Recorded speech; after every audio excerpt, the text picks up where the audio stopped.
목사님께서 소개해 주셨듯이 저는 우리 어린이부 아이들을 담당하고 또 이들을 지도하고 있는 목사입니다.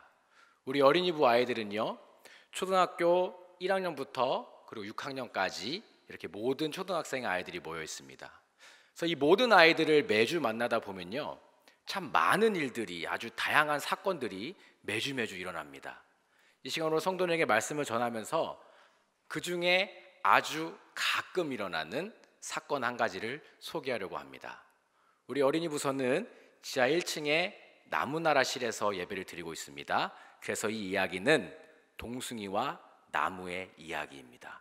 주제는 아쉽게도 다툼에 관한 주제입니다.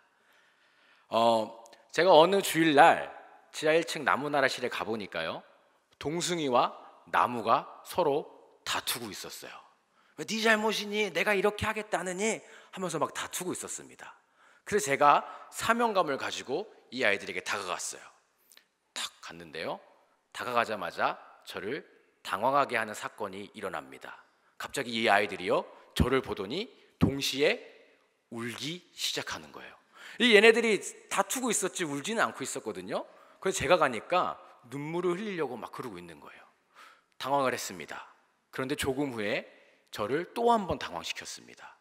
이쪽에 서 있는 동숭이가요, 갑자기 그 고사리 그 작은 손을 쓱 올리더니 제 손을 잡는 거예요. 딱 잡더니 울면서 이야기를 합니다. 뭐 자기 이야기를 들어달라는 표현이겠죠. 제가 그 손을 잡고 이렇게 듣고 있었어요. 이쪽에 누가 있습니까? 나무가 있잖아요. 나무의 존재를 잠깐 잊었습니다. 나무를 살짝 쳐다봤어요. 그랬더니 나무가 어떻게 하고 있는지 아세요? 그 아이의 표정이 일그러져 있었습니다. 왜냐하면 이 나무는 아차 싶었나 봐요. 이제 목사님이 동숭이의 이야기를 들었으니 목사님이 나를 혼내겠구나. 동숭이는 자기 입장에서 계속 이야기를 하겠죠. 나무가 이래서 제가 화를 냈고요, 나무가 이래서 제가 이렇게 한 거예요. 이래서 내가 이러면 안 되겠다 싶어서 제 왼쪽 손으로 나무의 손을 잡았습니다. 그랬더니 어떤 일이 일어난 줄 아십니까? 갑자기 동숭이의 얼굴이 일그러지기 시작하는 거예요. 네.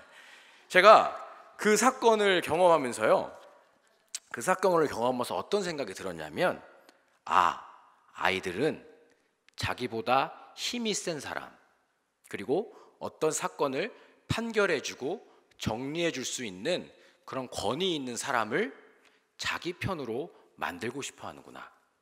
그래서 내가 그 힘 있는 사람과 같은 편에 속하고 싶어 하는구나 라는 걸 제가 깨달았습니다. 그래서 그날의 사건을 제가 집에서 묵상하는데요, 또 이런 생각이 들었습니다. 이렇게 힘 있는 사람을 자기 편으로 삼고 싶어 하는 것, 이렇게 권력 있는 사람을 같은 편으로 하고 싶어 하고 그 세상의 힘 뒤에 숨고 싶어 하는 그 이슈는 아이들만의 이슈가 아니다. 이거는 우리 성인들에게도 똑같이 벌어지고 있는 사건들이다라는 사실이 제 머릿속을 스쳐 지나갔었습니다. 우리도요, 사회생활을 해봤었고요, 우리도요, 우리 지인들 간의 관계 속에서, 여러 관계 속에서 이 힘의 논리에 얽혀서 살아간 경험들이 분명히 있으실 겁니다. 이 힘의 논리는요, 우리가 오늘을 사는 사회 속에서 너무 당연하다는 듯이 일어나고 있어요. 우리는 알든 혹은 모르든 무의식적으로 힘 있는 사람을 내 편으로 삼고 싶어 한다는 겁니다. 제가 예를 하나 들어보겠습니다. 우리 쉽게 하는 이야기가 있어요. 줄을 어떻게 해야 된다? 잘 서야 된다. 제가 군대 갈 때에도요, 만나는 사람마다 저에게 했던 말이 줄을 잘 서야 돼, 그게 군생활의 비결이야 하면서 군대 가기 전날 밤까지 만나는 사람마다 저한테 했어요. 이게 웬걸? 군대 가는 아침에도 심지어 저희 아버지께서도 줄 잘 서야 된다, 부탁한다 이렇게 얘기를 하셨어요. 진짜로 가봤더니요, 몇천 명의 남자가 이렇게 다 모여 있는데요, 그 사람들의 생각 속에 다 줄 잘 서라 그랬어, 줄 잘 서야 돼, 이것만 보고 있는 거예요. 왜요? 줄을 잘 서야 내가 좋은 간부님 만나니까요. 왜요? 줄을 잘 서야 내가 편한 부대 가니까요. 왜요? 줄을 잘 서야 내가 21개월 동안 좋은 동기들하고 생활할 수 있으니까요. 그런데 사실 이 줄을 잘 선다는 표현이요, 그 안에는 함의가 있습니다. 숨겨진 의미가 있다라는 거예요. 이 줄을 잘 선다라는 표현은 나를 보호해 줄 수 있는 사람을 찾아가라라는 겁니다. 줄을 잘 선다라는 표현은 나를 지켜주고 어떤 사건이 일어났을 때 나를 끝까지 챙겨줄 수 있는 그런 사람들을 꽉 붙잡고 그 사람 따라가라라는 겁니다. 어디 뭐 군생활 뿐이겠습니까? 직장 생활들을 경험하신 분들은 또 많이 들으셨을 거예요. 어떤 상사 밑에 있어야 좋은 평가를 받을 수 있다. 혹은 어떤 부서를 가야 그 다음에 승진이 보장되어 있다. 회사뿐입니까? 사회생활뿐입니까? 지인들 간의 관계 속에서도 마찬가지입니다. 누구랑 친하게 지내야 내가 어려운 일이 생길 때 도움을 받을 수 있다. 누구랑 친하게 지내야 네가 끝까지 힘을 잃지 않고 달려갈 수 있을 거야 라는 그 줄을 잘 서야 된다는 이야기가 우리 사회 속에서 너무 당연하게 우리도 모르게 그렇게 살아가고 있다는 겁니다. 자, 이쯤 되면요, 우리 성도님들께서 아니 목사라는 사람이 하나님을 의지하고 하나님 붙들고 살아라고 이야기를 해야지 마치 세상을 살아가려면요 줄을 잘 서는 게 지혜입니다 라는 것처럼 이해하고 있으면 어떻게 하십니까? 라고 생각하실 수 있을 것 같습니다. 맞습니다. 제가 믿기로도요, 이 자리에 함께하고 있는 동성의 모든 성도님들은 하나님만 의지하고 하나님만 붙들고 하나님의 줄을 잡고 달려가고 있으리라 제가 확신합니다. 그런데요, 제가 질문을 하나 드려보겠습니다. 내가 사람 의지하지 않고요, 내가 하나님만 의지해 봤더니, 그렇게 살아보았더니 나의 삶이 탄탄대로로 열렸었습니까? 다른 사람들은요, 알게 모르게 다 이용하는 권력과 힘과 힘 있는 존재, 그런 세상의 것들 다 이용하고 살았지만 나는 하나님만 붙들고 살았는데 그랬더니 우리의 삶이 나아졌냐는 거예요. 아니면 나의 삶은 변함이 없는데, 나의 삶은 계속해서 그대로이고, 아니 어쩌면 힘들어지고 있는데 권력과 힘을 교묘하게 너무나도 잘 이용하는 내 주변 사람들의 상황만 점점 더 나아지고 있지는 않습니까? 혹시 이런 가운데 나는 이제 어떻게 해야 하는 건가 고민하고 있지는 않습니까? 우리도 알죠. 내게 처해 있는 어려움의 상황, 눈앞에 놓여있는 이 당장의 문제들을 해결하려면 나도 압니다. 누구를 찾아가면 바로 해결돼야 될 것 나도 너무나도 잘 압니다. 그래서 그 줄을 잡고 싶지만 과연 그렇게 사람의 것, 세상의 권력과 힘을 의지하는 것이 그것이 과연 성경적인 것인가 고민하면서 오늘을 살고 있지는 않습니까? 우리 어떻게 해야 되는 걸까요? 이 고민의 순간에 다른 사람들처럼요, 그래, 생각을 조금만 바꿔보자. 하나님께서 내게 힘 있는 사람을 붙여주신 것은 나를 기억하고 계시기 때문일 거야. 하나님께서 오늘도 나에게 은혜를 주셨기 때문에 나에게 권력을 붙여주셨고 나에게 힘을 붙여주셨어. 그래, 나는 그 세상의 것 의지하고 오늘을 견디고 살아내리라. 이렇게 생각하면서 세상의 것 의지하고 사는 것이 그 힘든 것들을 헤쳐내 나가는 방법일까요?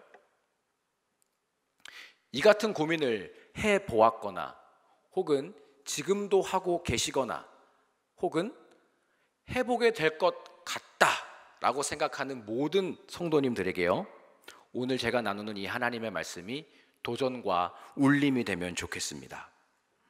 제가 우리 어린이부 친구들하고 말씀을 나누면서 종종 하는 이야기가 있습니다. 누군가가요, 마지막에 죽기 직전에 유언처럼 남기는 이야기는 정말 중요한 거야 라고 이야기하면서 말씀을 나눴던 기억들이 있습니다.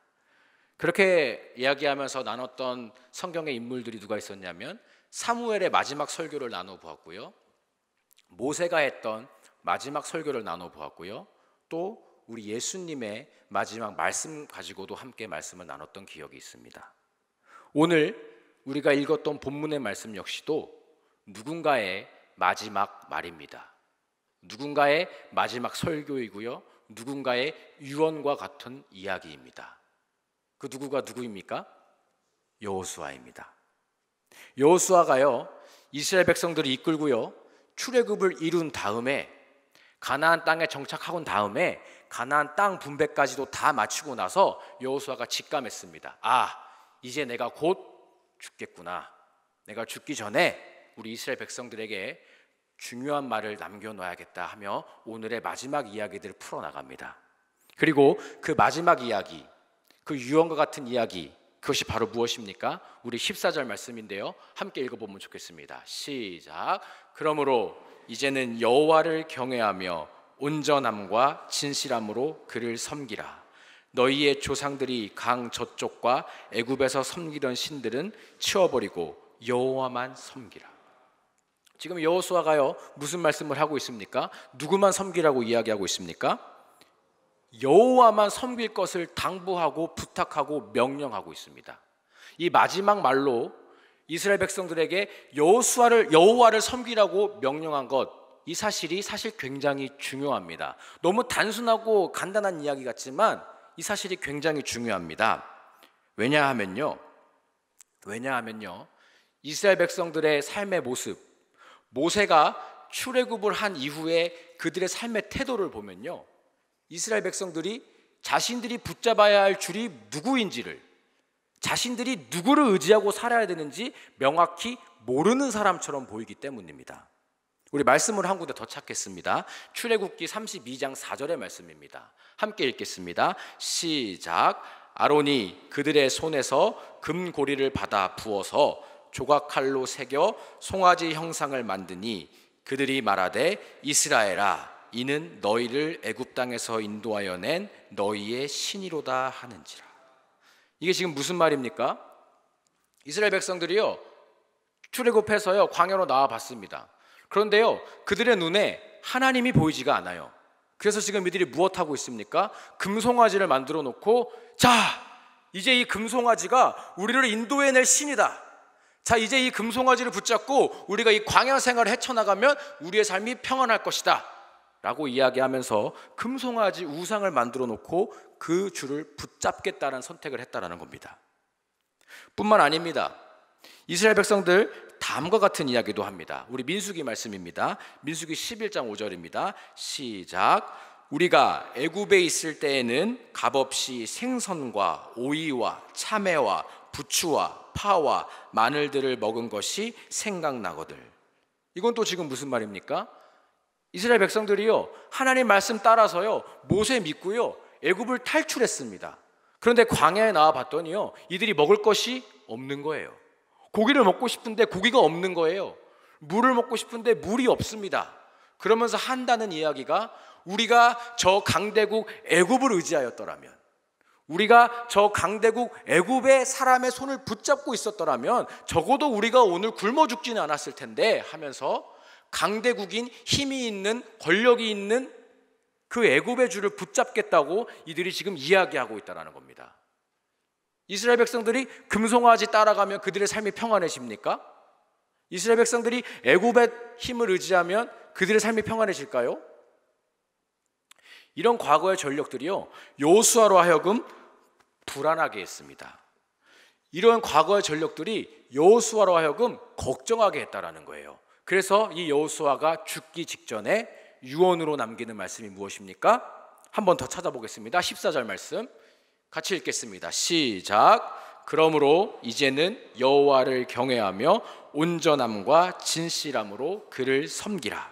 너희의 조상들이 강 저쪽과 애굽에서 섬기던 신들을 치워버리고 여호와만 섬기라. 그렇기 때문에, 그 불안한 마음이 있었기 때문에 여호수아가 마지막으로 명령하고 부탁하는 말씀은, 이스라엘 백성들아 너희는 이제 여호와만 섬길 것을 분명하게 확언을 했다라는 겁니다. 그리고 만약에 내가 이렇게 너희들에게 명령을 했는데 만약에 하나님을 섬기는 것이 너희들 눈에 옳지 않거든 어떻게 하라고 하나요? 15절 말씀입니다.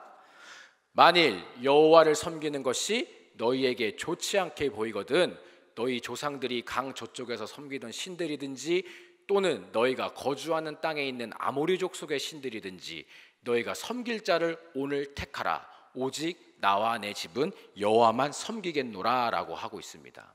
사실 지금 여호수아가 선택권을 주는 것처럼 보이지만요 선택권은 사실 아닙니다. 왜냐하면요 이스라엘 백성들이 과거에 우상을 섬겼던 기록이 있습니다. 그때 그들의 삶이 어떻게 됐나요? 무참히 무너지게 됩니다. 이스라엘 백성들이요 과거에 강대국의 힘을 빌려봤습니다. 그러나 그때 그들의 삶이 어떻게 됩니까? 무너지게 된다라는 거예요. 마치 여호수아가 이스라엘 백성들에게 선택권을 주는 것 같지만 사실 이 말씀은 뭐냐면 너희는 더욱더 여호와만 섬겨야 한다라는 것을 강조하고 있다라는 말씀입니다. 유언과 같이 말했어요. 여호와만 섬길 것을. 자, 그럼 우리 이제 우리의 삶 속에서 어떻게 해야 하는 걸까요?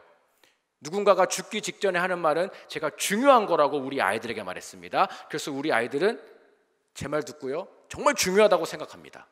오늘 우리 성도님들에게도요, 이 여호수아의 유언과 같은 말씀은 정말 중요한 말씀입니다. 그래서 우리가 어떻게 해야 할까요? 지켜야 하는 겁니다. 이유 불문하고요, 여호와만 섬겨야 된다라고 지켜야 한다라는 거예요. 그리고 제가 믿기로는 우리 모든 동성의 성도님들은 여호와만을 따르고 여호와만을 의지하고 사실이라 제가 확신을 합니다. 그런데 여기서 또 문제가 있습니다. 내가 여호와 하나님을 붙잡고 있는데, 내가 이렇게 힘있고 능력 있는 여호와 하나님의 주를 붙잡고 있는데 왜 자꾸만 나의 삶은 점점 더 어려워지는 때가 있냐라는 거예요. 내가 하나님의 주를 붙잡고 사는데 왜 자꾸만 내가 맺고 있는 인간관계 속에서 그 관계가 어그러지고 그 관계가 꼬이고, 왜 자꾸만 나를 향한 사람들의 평가와 나를 향해서 사람들은 손가락질을 하는 이 일들이 왜 자꾸 일어나냐는 겁니다. 하나님이 다른 어떤 신보다 강하고 하나님이 세상의 어떤 힘보다 어떤 권력과 줄보다 가장 강력하고 위대하신 분인데 내가 그 하나님 붙잡고 사는데 왜 나의 모습은 보잘것없을 때가 이렇게 많냐라는 겁니다. 하나님을 붙잡고 사는 나보다 오히려 대기업 스폰을 붙잡고 사는 누가 있을까요? 내 앞집에 김씨 아저씨가 더 잘 돼 보여요. 하나님 붙잡고 사는 나보다 대기업 붙들고 사는 그 김씨 아저씨의 삶이 더 탄탄대로로 열려간다는 겁니다. 하나님 붙잡고 사는 나보다 하나님은 없다며 나는 나 자신만 믿는다고 이야기하는 그 어느 무신론자들이 그들의 삶이 더 대단해 보이고 그들의 삶이 더 평안해 보인다라는 겁니다. 사람들은 오히려 나를 조롱하기도 합니다. 네가 그렇게 붙잡고 사는 하나님, 너 그렇게 하나님 붙잡고 사는데 너의 삶이 참 보잘것없지 않느냐 하면서 나를 조롱할 때도 있습니다. 도대체 이게 어떻게 된 것일까요? 이게 어떻게 된 것일까요? 제가 이쯤에서요, 우리 성도님들에게 드릴 수 있는 위로의 말씀은, 성경에 많은 사람들이 있습니다. 성경에 많은 사람들이 있는데 그 중에 우리처럼 하나님을 붙들고 하나님만 따르던 사람들도 많이 있습니다. 그런데요, 그 하나님만 붙들고 하나님 주를 붙잡고 살았던 사람들의 삶의 모습이 어떠했는 줄 아십니까? 우리와 똑같았다라는 것으로 제가 위로의 말씀을 드릴 수 있을 것 같습니다. 사실 오늘 이 여호수아가 하는 명령이 있지 않습니까? 이스라엘 백성들에게 하는 이 여호수아의 명령은요, 여호수아만 했던 이야기는 아닙니다. 우리 엘리야를 혹시 기억하고 계십니까? 열왕기상 18장 21절인데요 엘리야가 한 이야기입니다. 우리 같이 한번 읽어보겠습니다. 시작. 엘리야가 모든 백성에게 가까이 나아가 이르되 너희가 어느 때까지 둘 사이에서 머뭇머뭇하려느냐? 여호와가 만일 하나님이면 그를 따르고 바알이 만일 하나님이면 그를 따를지니라 하니 백성이 말 한마디도 대답하지 아니하는지라. 성도들, 엘리야가 어떤 인물입니까? 지금 아세라와 바알을 따르는 그 선지자들 850명 앞에서 이렇게 당당하게 이야기하고 있습니다. 850대 1이에요. 하나님만 붙들고 살았던, 하나님의 주를 붙잡은 살았던, 홀로 그 사람들 앞에서 홀로 하나님 주를 붙잡고 살았던 엘리야의 이 당당한 모습, 우리 이걸 기억하고 있지 않습니까? 그런데 놀라운 사실은요, 이 열왕기상 18장을 지나가서 19장으로 가잖아요. 그러면 이렇게 당당했던 엘리야의 모습이 온데간데 없어집니다. 우리 19장 4절을 한번 살펴보겠습니다. 같이 읽겠습니다. 시작. 자기 자신은 광야로 들어가 하룻길쯤 가서 한 로뎀나무의 아래에 앉아서 자기가 죽기를 원하여 이르되 여호와여 넉넉하오니 지금 내 생명을 거두시옵소서. 나는 내 조상들보다 낫지 못하나이다 하고. 당당했던 엘리야의 모습은 어디 가고 지금 엘리야가 어디로 갔습니까? 로뎀나무 아래로 갔습니다. 그런데요, 그 로뎀나무 아래는 어디에 있는 건 줄 아십니까? 성경은 기록하기를 광야에서 하룻길을 더 갔다라는 거예요. 그러면요, 지금 이 이야기는 엘리야는요, 그렇게 당당했던 엘리야는요, 이제 도망을 가고 있다라는 겁니다. 광야로 도망갔는데 거기서 하룻길을 더 도망갔다라는 거예요. 엘리야가 왜 도망갔습니까? 이세벨과 그 이세벨의 군대가 엘리야를 죽이려 했기 때문입니다. 그 죽음의 길을 피해서 엘리야가 당당했던 모습은 사라지고 이제 도망자의 처지가 된 거예요. 근데 로뎀나무 아래서 엘리야가 했던 고백들이 우리를 더 흥미롭게 합니다. 사실 로뎀나무 아래 도망갔으면 엘리야가 하나님께 구해야 하는 기도 제목은 무엇입니까? 하나님, 내가 하나님 붙들고 살았는데, 내가 저 850명 앞에서 나만 홀로 하나님 의지하는 사람으로 당당하게 살았는데 하나님 나를 보호해 주셔야지요. 하나님 나를 지켜주셔야지요. 하나님 수고했다고 나를 칭찬해 주셔야지요. 이런 기도를 해야 하는 게 사실 정상적인 모습이지 않습니까? 그런데 엘리야가 로뎀나무 아래서 하는 고백들은 무엇이냐면, 하나님, 나의 생명을 거두어가 주십시오. 엘리야가 생명까지도 포기하는 상태가 돼버린 겁니다. 도망자의 처지에서 모자라서요, 이제는 생명을 포기한 절망 가운데 있는 사람으로 엘리야의 처지가 변했다라는 거예요. 우리 로뎀나무 아래서 이렇게 절망 가운데 있는 엘리야를 하나님께서 위로해 주셨을까요? 예, 우리 하나님 엘리야를 위로해 주십니다. 로뎀나무 아래에 하나님이 친히 찾아와 주셔서 위로해 주십니다. 그런데 그 위로의 말씀이 우리에게는 위로의 말씀처럼 들리지가 않습니다. 엘리야를 위로하는 말씀은 어떤 것이어야만 합니까? 엘리야야, 수고했다. 그래, 이제 내가 모든 것을 책임질게. 너는 이제 가만히 있고 그 자리에 서서 내가 하나님됨을 보아 알지어다 하며 엘리야의 회복을 명하여 주셔야 하는 거 아닙니까? 그런데 우리 하나님은 엘리야에게 조금 당황스러운 이야기로 이 엘리야를 위로하십니다. 열왕기상 19장 7절입니다. 제가 읽겠습니다. 여호와의 천사가 또 다시 와서 어루만지며 이르되 일어나 먹으라. 내가 갈 길을 다 가지 못할까 하노라 하는지라. 이 하나님의 위로의 말씀이 일어나 먹으라에서 끝났으면 참 좋았을 텐데, 우리 하나님은요, 엘리야에게 그 다음 문장을 선물로 주십니다. 내가 갈 길을 다 가지 못할까 하노라 하는지라. 이 말은 무엇입니까? 엘리야야, 계속 걸어가라. 엘리야가 계속 걸어야 하는 그 길이 어떤 길입니까? 죽음의 길입니다. 엘리야는요, 이세벨과 그 군대를 피해서 자신을 죽이러 오는 그 죽음의 길에서 벗어나 로뎀나무의 그늘 아래 생명을 얻으려고 했습니다. 그런데 우리 하나님은요, 엘리야를 회복시키더니 하시는 말씀이 무엇입니까? 엘리야야, 일어나서 다시 그 죽음의 길로 돌아가라. 내가 걸어야 할 그 길, 네가 감당하여야 할 그 사명, 내가 하나님 앞에 받은 그 사역 끝까지 감당하기를 원하노라 하며 엘리야를 그 치열한 삶의 현장으로, 그 죽음의 싸움터로 보내 넣어가고 있다는 겁니다. 우리 말씀을 한 군데 더 찾아보겠습니다. 이번에는 모세가 이스라엘 백성들에게 한 이야기입니다.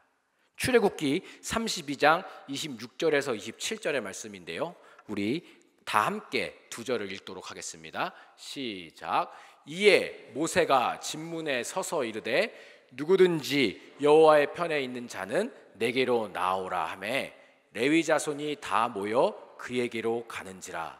모세가 그들에게 이르되 이스라엘의 하나님 여호와께서 이렇게 말씀하시기를 너희는 각각 허리에 칼을 차고 이 문에서 저 문까지 왕래하며 각 사람이 그 형제를, 각 사람이 자기의 친구를, 각 사람이 자기의 이웃을 죽이라 하셨느니라.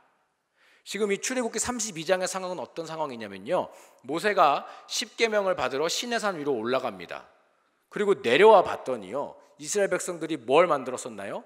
금송아지를 만들어 놓고 이제 이 금송아지 우리 따라가겠습니다 하고 있는 바로 그 상황입니다. 이때 모세가 그 광경을 보고 이스라엘 백성들에게 한 이야기입니다. 하나님의 편에 있는 자들은 뭘 차라고 합니까? 칼을 차라고 합니다. 그 칼을 차고 뭐 하라고 하나요? 금송아지 편에 있는 자들을 죽이라고 합니다. 자, 하나님의 편에 있는 자들 칼을 차고 나오라고 합니다. 그때 누가 나옵니까?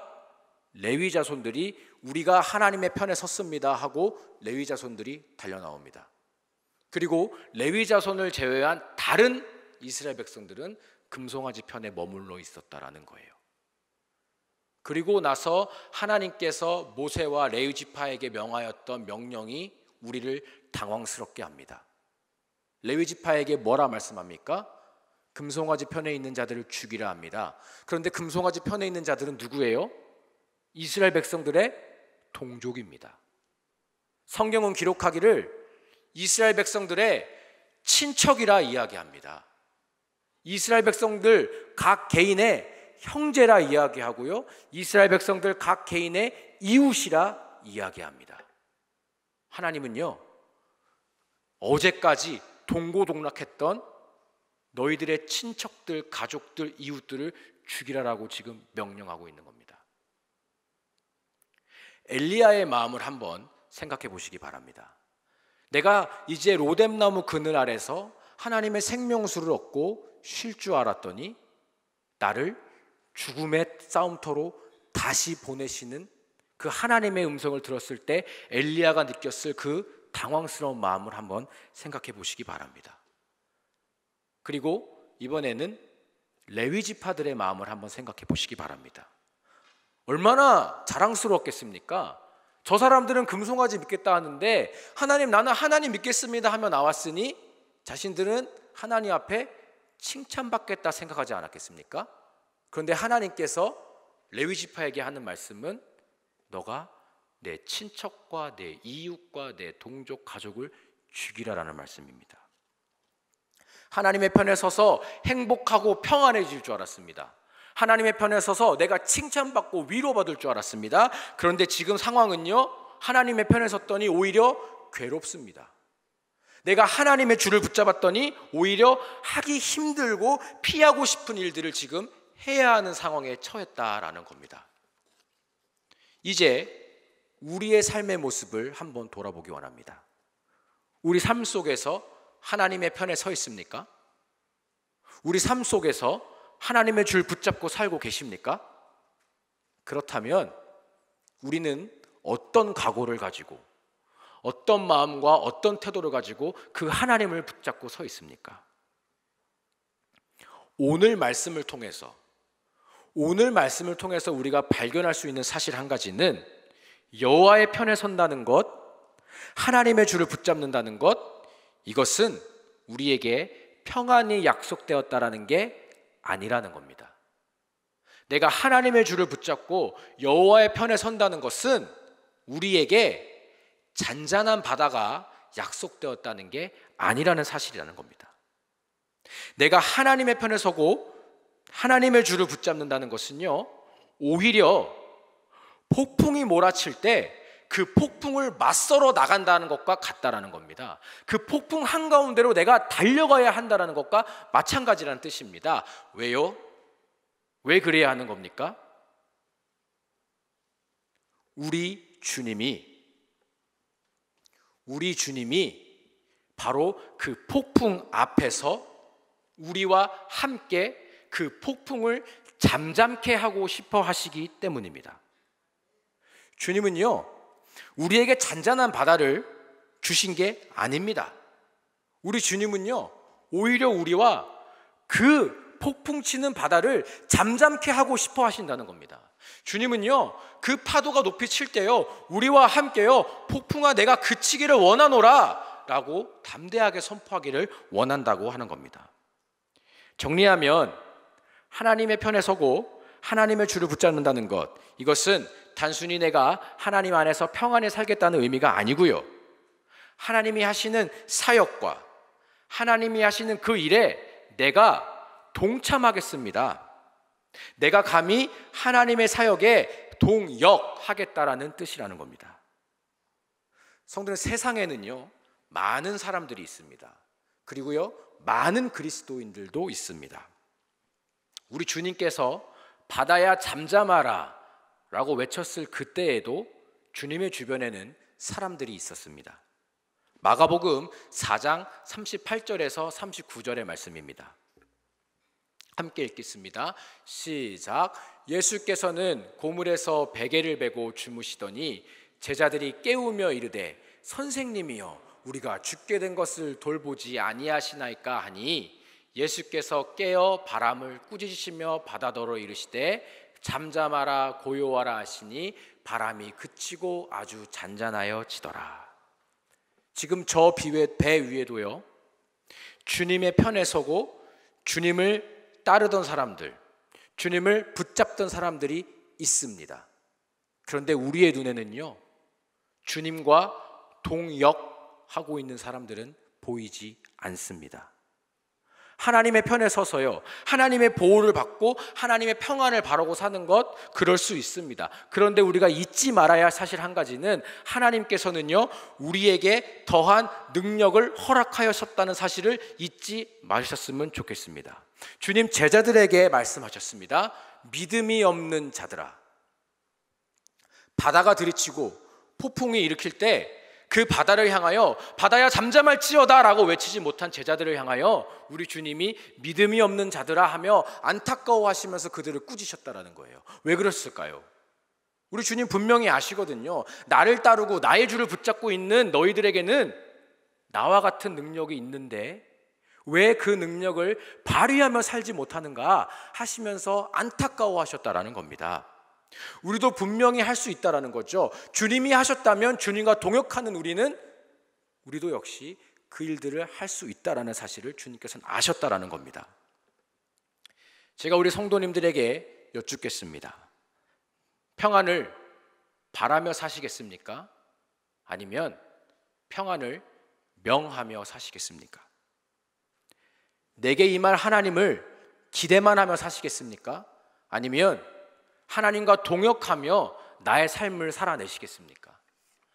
내게 임할 하나님을 기대만 하면서 사는 사람들은요 내가 하나님으로부터 뭔가를 받을 때까지, 내가 하나님으로 뭔가를 받기 전까지 하나님 일 안 한다고 생각합니다.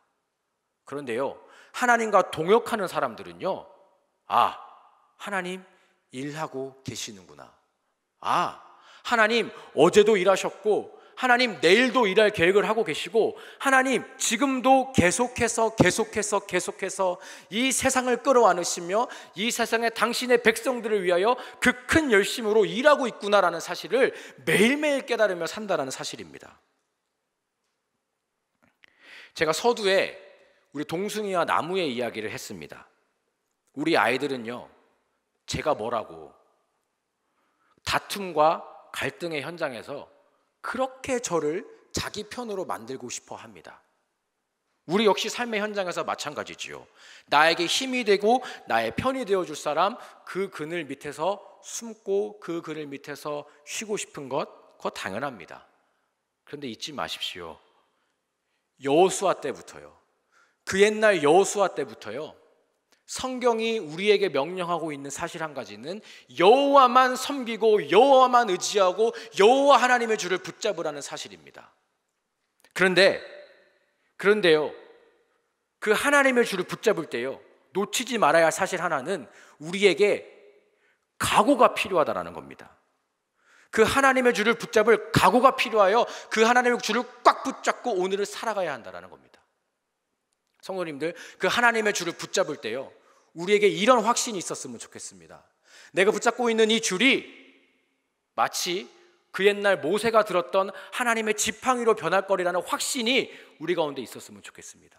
그래서 모세가요, 그 지팡이 들고요, 바다를 가르고요, 그래서 모세가요, 물 없는 곳에서 반석 치며 물을 냈던 것처럼요, 나도요, 이 하나님의 줄 꽉 붙잡고요, 나의 삶의 위기의 순간에, 나의 삶의 어려움의 순간에 오히려 그 상황 가운데 평안을 명하며 사는 그런 능력 있고 힘 있는 그리스도인들이 되기를 원합니다.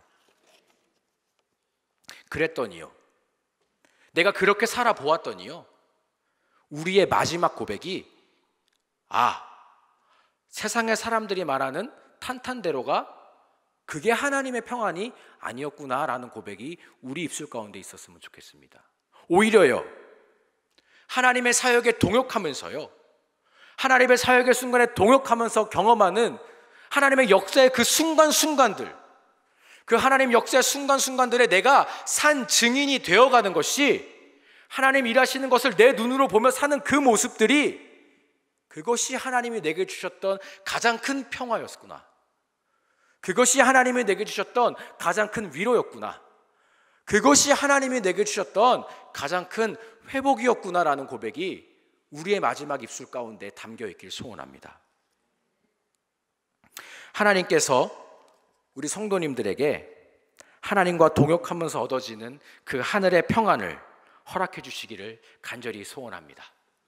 네, 제가 기도하고 설교를 마치도록 하겠습니다. 하나님, 주님의 말씀을 나누었습니다. 전하였습니다.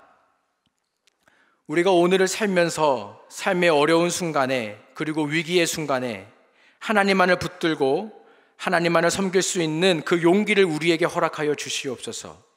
하나님 붙들고 하나님과 동역하면서 오늘을 살게 하시고, 그리하여 하나님의 역사에 산증인이 될 수 있도록 우리를 인도하여 주시옵소서. 예수님의 이름으로 기도합니다. 아멘.